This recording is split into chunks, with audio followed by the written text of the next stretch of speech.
Football playoffs have started. Big Saturday. Good morning. Good afternoon. Big noon is already at it. You got Miami Hurricanes right now going at it with these dudes right here, Texas A&M, who they have not had a long history of playing, but they have played the last 5 times. Miami leads that series 3-2. So Miami's been winning throughout the years.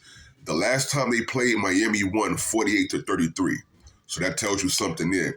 So this Texas A&M team, though, is a little bit different because they're featuring Marcel Reed, and Marcel Reed can scramble and get busy. So I'm trying to tell you, this isn't going to be easy. It's going to be tough. It's going to have the Miami defense on their toes, trying to catch up with him, and then he could also pass some. So this is the thing about it. Carson Beck is going to have to get really wild, really great today. He's going to need for Bethel Roman to really contribute today, and also Daniels to make this an interesting game to give Miami a shot to be able to win.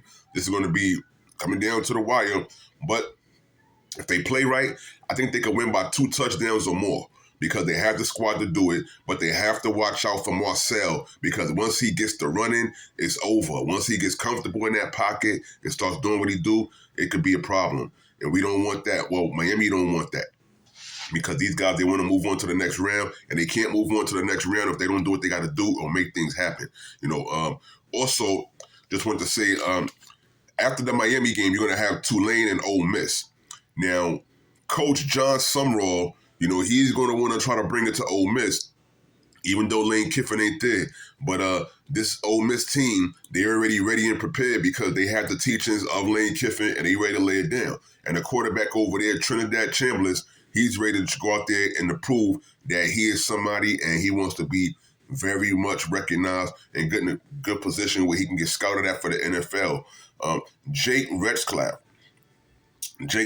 the quarterback for Tulane, this guy, 16 rushing touchdowns. So you know that he could scramble a little bit too. So this is going to have that Ole Miss defense on their toes. Pressure's going to have to be applied, but they're going to have to watch and check out the pocket, pay much attention because this guy right here, he's pretty swift, sort of like Marcel. But this guy's going to have to do what he do if he wants a real chance at Tulane winning. Tulane wasn't always a bad team, but Tulane used to be okay back in the day. But now they're back in the picture. They're playing number 6 Ole Miss. Tulane is number 11.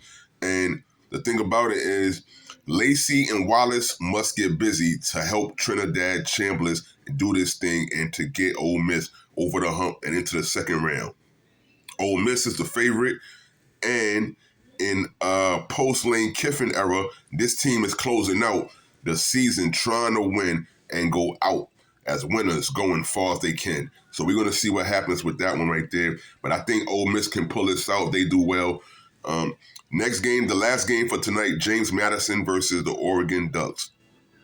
James Madison won 9 of the 11 games this season by 10-plus points. So this tells you something. The defense and the offense are pretty much on the same page.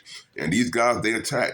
Their team total, probably 19.5 or over. So they might try to keep Oregon to a lower scoring game because Dante Moore, pretty good quarterback over in Oregon, but he has to play aggressive. In Oregon, they're going to need to get at least somewhere near the 30s or later 20s to be able to win this game. If they have it as a low score, then you can look for James Madison probably pulling off for upset. Number 12, James Madison against number 5, Oregon Ducks. You see what happened last night. The Alabama Crimson Tide were almost upset because the Oklahoma Sooners, they took it to them. Oklahoma had that big, beautiful lead, and they should have never lost it. They was up 17-0, something like that? And then here goes Alabama. No Nick Saban, but Caleb DeBoer. He had these young men ready and prepared to go, making them believe in themselves.